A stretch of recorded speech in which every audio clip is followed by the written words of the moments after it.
come out just in front of the axle. See him there, bit bad. 70 Chevy with a 75 TYY 350 motor in it. And there we go. Started it up, went inside, and did a few things. Last minute, come back out. This thing's idling about between 550 and 6, idling smooth.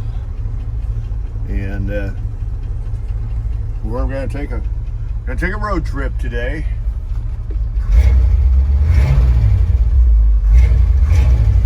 I like that sound.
also the Monroe-Wapello County line here.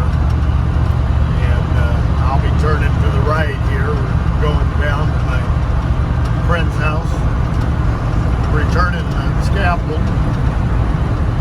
And looking forward to doing that. This little flatbed truck ahead of me zoomed around me and passed me, and then he slowed down in front of me. We'll see what happens here. Doesn't make too much difference. I'm going to be turning right, but away we go. We haven't done one of these today. We'll run here all through all 4 gears. This has got granny low.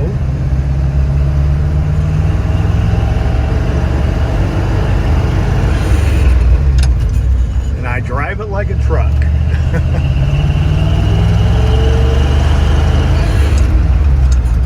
Limit's 25, and I'm not doing 25 yet.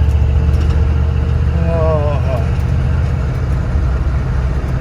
little town of Blakesburg. Okay, we made it from first to second, from second to third. We're going to cross the bridge, and then the speed limit's going to open up for us.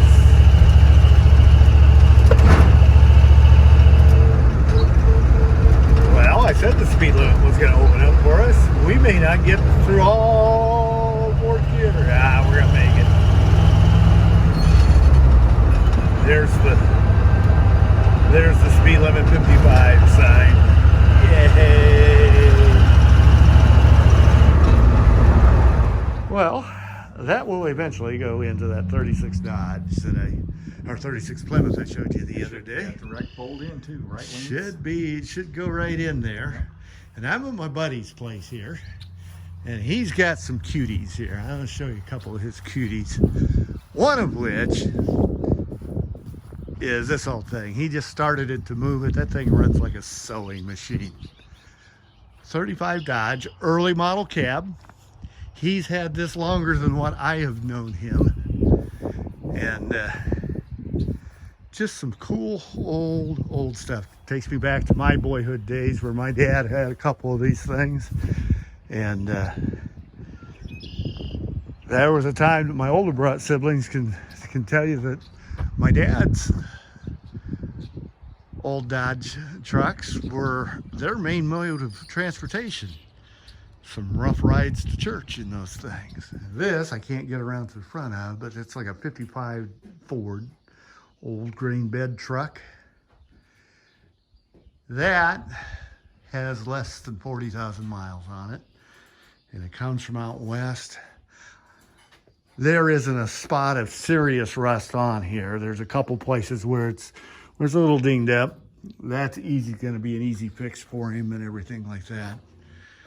And that's got we believe, a 292. And pulls like a horse. Yes, it does. Yes, it does. And this is a little 36 Plymouth 2-door sedan that the body on it is almost perfect. That is original patina. And that little car is solid. And motor needs to be run through and gone through, but it doesn't run too bad as it is. Of course, it's all low geared and everything like that. So 45, 50 mile an hour is about its top speed down the road comfortably. But that little car runs and drives good. And if you're interested in buying something like that, let me know. I think I can figure out how to get you in touch with the owner, and he is looking to sell this particular one. And this is what the front end of that other one would look like if it was all finished up. This is a 36 4-door. I believe this is what they call the P2 thing. And if I remember right, this is a standard. This is not the deluxe, but it is cute.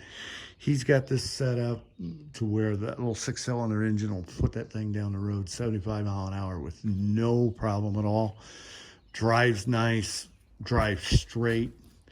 And that's not necessarily original patina all the way around, but a lot of that is original patina.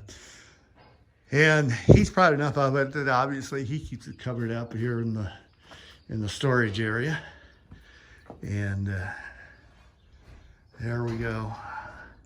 That is not for sale, folks, but it sure is a cute one when it's ready to be seen. And there's another 36 Plymouth front end. This is a little gray coupe that my buddy has had ever since he was in high school. This was his high school runaround car. We're talking late 60s, early 70s. And I have driven that car one time. And that was to help him load it the day that he busted his ankle. That was not a good day. A fun time was not had by all. And obviously he cares enough about that he's got it all covered up and you're not seeing much of it. But boy, is that a doll. And it's a fun little car to tool around in. My son had his high school senior pictures taken with that particular car in the studio settings. The studio was an apple orchard. It was just kind of a good day for both my son and my buddies, so away we go. And inside the truck, oh, it's got a few more miles on it than I thought it did. That's showing 82,000 miles. But it sure doesn't run like a truck that's got 82,000 miles. That's still the original seat, and that's the original wear on the seat. Cute little bugger. Someday, I want one of these. I've always been fascinated by redbud trees, and we're still at Evans Place here. This is one that he transplanted from another piece of property that he had. And when he put it in there, it wasn't much more than, 12, 18 inches tall. And it's been there, what now, 4 or 5 years? About 6. About 6 years, grown to that.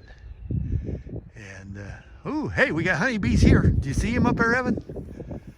They're a endangered species for certain. He's up there. Yeah, I see the little guy. Yeah, that's the first honeybee I've seen this spring. So that's good news.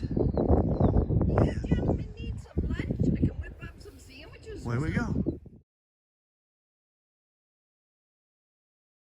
Oh, we got the road trip completed. And while I took the scaffolding back home this morning, I picked up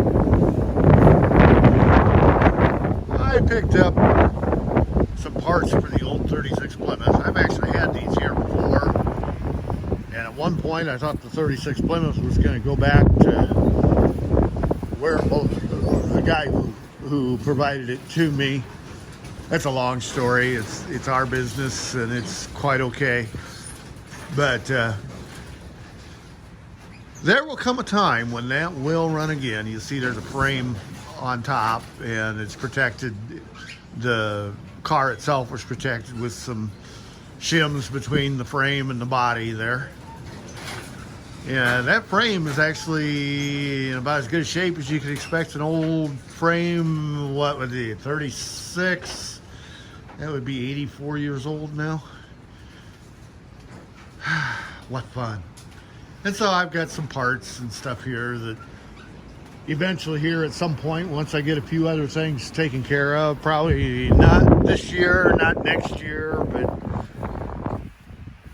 maybe 2 years from now, I'll finally be able to get to that and do something with that and go from there.